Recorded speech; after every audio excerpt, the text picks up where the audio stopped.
तलाल साहब, इस हफ्ते हमने देखा कि वजीर आजम शहबाज शरीफ साहब ने दोबारा ऑपोजिशन से कहा कि आइए तमाम मसाइल को बातचीत के जरिए हल करते हैं, और फिर तहरीक तहफ़्फ़ुज़ आईन पाकिस्तान ने इसको वेलकम किया और कहा कि अब बॉल जो है वो हुकूमत के कोर्ट में है। लेकिन आज स्पीकर एयाज सादिक साहब ने कहा है कि अगर आपने बातचीत करनी है तो आप हमारे दफ्तर आएँ।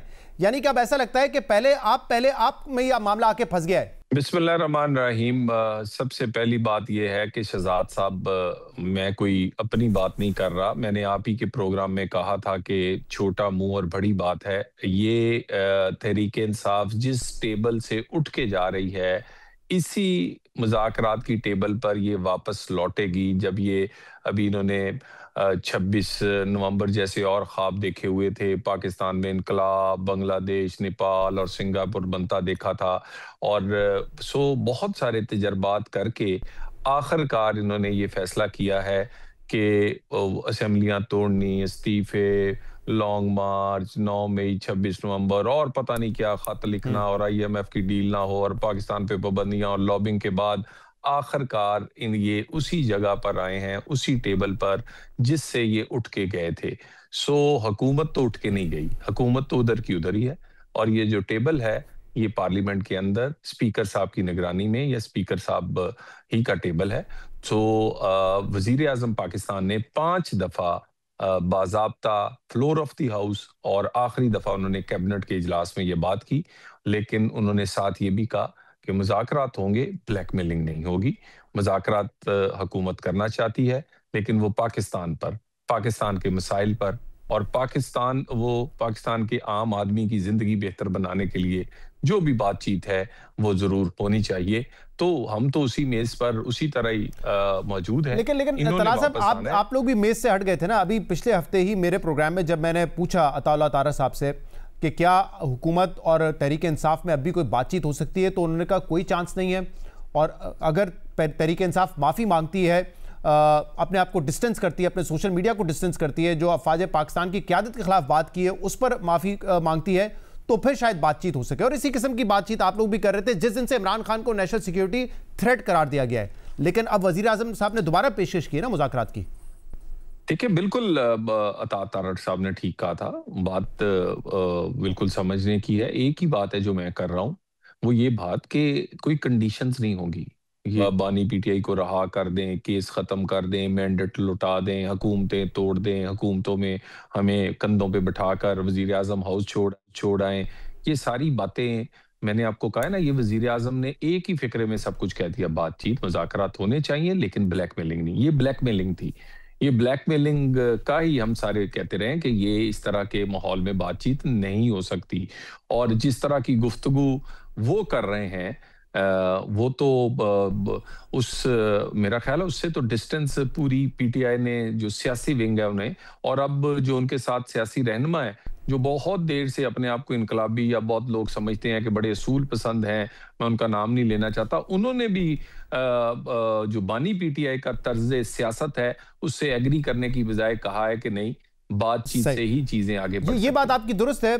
कल हमने भी जब PTI के लोगों से बात की है तो वो कहते हैं कि वो ये नहीं कहते कि अब मैंडेट की वापसी यानी कि 2024 के इलेक्शन की बात वो नहीं कर रहे, वो इमरान खान की रिहाई की बात नहीं कर रहे वो, लेकिन बात करते हैं कि 1973 का जो आइन था उसकी बहाली की बात कर रहे हैं। वो आने वाले इलेक्शंस की बात कर रहे हैं कि उसको कैसे साफ और शफाफ बनाया जाए, ट्रांसपेरेंसी उसमें लाई जाए, नए इलेक्शन कमीशन के तहत वो करवाए जाए, इमरान खान तक हमें रसाई दी जाए। वो इन मुतालबात पर बात कर रहे हैं। तो क्या ये वो टर्म्स, वो एजेंडा है जिस पर आप भी बात करने के लिए तैयार होंगे? देखिए, प्री कंडीशंस तो कोई भी नहीं, एजेंडा है, प्री कंडीशन ही वो कह रहे हैं एजेंडा है। मैं एजेंडा की सेटिंग भी जब दोनों फ्रीक बैठेंगे तो उसके बाद होगी, जो कि कॉमन एजेंडा उसी पे बात होगी। और इस वक्त आइन 1973 का नहीं, इस वक्त जो उसमें तब्दीलियों में 2025 है वो नाफ्जुल अमल है, वो ही चलेगा। तो कॉमन एजेंडा तलाल साहब क्या है आपकी नजर में? क्योंकि ये कहना मुल्क की खुशहाली के लिए, तो हर कोई पाकिस्तानी यही सोचेगा मुल्क की खुशहाली के लिए, आपके लिए शायद तरीकेकार कुछ और हो सकता है, PTI के लिए कुछ और हो सकता है, तहरीक तहफ़्फ़ुज़ आइन पाकिस्तान के लिए कुछ और हो सकता है। तो कॉमन एजेंडा क्या है? देखिए, बहुत आसान है। पाकिस्तान में दहशतगर्दी है, सारे लोग मानते हैं। इसके लिए तदारक के लिए सबको इकट्ठा होना पड़ेगा। पॉलिटिकल फोर्सेस जो हैं जब तक यकजुबान होके एक बयानिए के साथ खड़ी नहीं होंगी, ये जंग जल्द नहीं जीती जा सकती।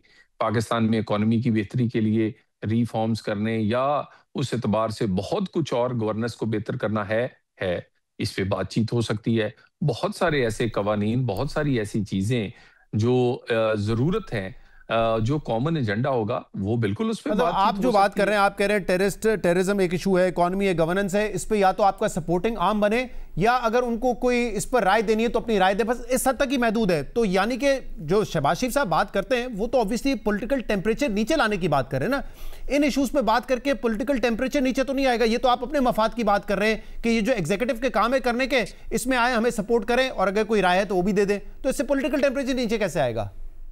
ये देखिए, ये पाकिस्तान का मफाद है। क्या दहशतगर्दी की जंग नहीं लड़नी चाहिए? जो हुकूमतें हैं उनका फर्ज नहीं बनता, जो पॉलिटिकल पार्टीज हैं उनका फर्ज नहीं बनता कि वो उसमें हिस्सा डालें? पाकिस्तान की इकोनॉमी और उसके इकोनॉमिक रिफॉर्म्स करने, क्या सबका उसमें सारे तो बेनिफिशियरी वो नहीं, तो क्योंकि पार्लियामेंट मौजूद पाकिस्तान है ना, बेनिफिशियरी। पार्लियामेंट मौजूद है। मैं उसी पे जी जी। देखिए, मेरी गुजारिश सुने शहजाद साहब, वो गुजारिश ये है कि ये तो बेसिक पॉइंट्स हैं।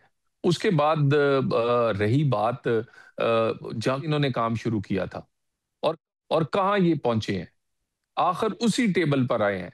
स्पीकर साहब की टेबल है, स्पीकर साहब के पास आए, उनके ऑफिस में सबका ऑफिस है, सबसे उनके राब्ते हैं, वो कॉमन आदमी हैं।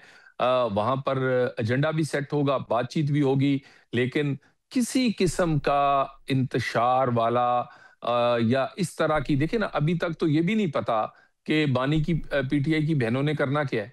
ये जो लोग बेचारे सारा दिन बातें करते रहते हैं, बड़े असूलों की बात करते हैं, बड़ा कहते हैं जी हम बातचीत करेंगे, और इनकी जो वुक्कत है, मैं वर्ड इस्तेमाल नहीं करना चाह रहा था, वुक्कत और हैसियत है, इनमें तो खुद सेल्फ कॉन्फिडेंस नहीं रहा। ये अभी तक इतने कॉन्फिडेंट नहीं है कि बानी पीटीआई से किसी दिन किसी की मुलाकात होगी तो न जाने क्या फरमाएंगे वो इनके लिए, या उनकी बहनों का जिस दिन मूड खराब हुआ वो किस तरह इनको दुदकारेंगी या किस तरह बात करेंगी। तो इनके अंदर की कंफ्यूजन और इनकी ना वुक्कत होना बानी पीटीआई के सामने, इंक्लूडिंग जो कि ये जॉइंट ऑपोजिशन की क्यादत है, सही है, लेकिन मेरा मैं ख्याल है मैं जब तक। ये आपसे पूछना चाह रहा था, देखिए ये जो टेररिज्म है इस पे चले एक इख्तलाफ है, या इकोनॉमी या गवर्नेंस, इस वजह से इस मुल्क में पॉलिटिकल डेडलॉक नहीं है। पॉलिटिकल डेडलॉक ऑब्वियसली जो इक़्तिदार की मुंतकली है वो साफ और शफाफ तरीके से कैसे हो, कैसे जो है तमाम इदारे अपने आईनी हदूद में काम करें, इन इशूज़ पर मसाइल है ना। तो इस पर बात करने के लिए आप कह रहे हैं कि तैयार है ही नहीं आप। देखिए, बातचीत बिल्कुल, देखिए मेरी बात सुने, यानी इक़्तिदार इनकी, क्योंकि ये इक़्तिदार में नहीं है तो इसलिए ये निज़ाम नहीं ठीक, या अगर कोई इनको कंधों पे बिठाकर वज़ीर आज़म हाउस ना पहुँचाए तो फिर उसके खिलाफ लंदन भी तकरीरें होंगी और इनके ट्विटर हैंडल से भी ट्वीट्स होंगी। फिर उनकी तकरारी रुकाने के लिए भी कोशिश की जाएगी, क्योंकि उन्हें जानते थे कि वो इस तरह के मामलात में नहीं पड़ेंगे, वो अपने काम से काम रखेंगे। मामला ये आप क्यों घसीटते हैं? यानी आप ये चाहते हैं कि गुड टू सी यू वापस आए, साकिब निसार को सर पे लाके बिठा दिया जाए? ये तो नहीं हो सकता। बात ये है, बात आगे आगे, और ये बात इलेक्शंस इनको तस्लीम कर लिया है ना, मजीद करना पड़ेगा। ये हुकूमत है, इलेक्शंस है, हो चुके हैं, हुकूमत चल रही है, मजीद जो मामलात की बेहतरी के लिए अपना फर्ज भी अदा करना है, और अगर कोई चीजें कॉमन हैं उस पर बातचीत करके हम आगे भी बढ़ा सकते हैं। सही।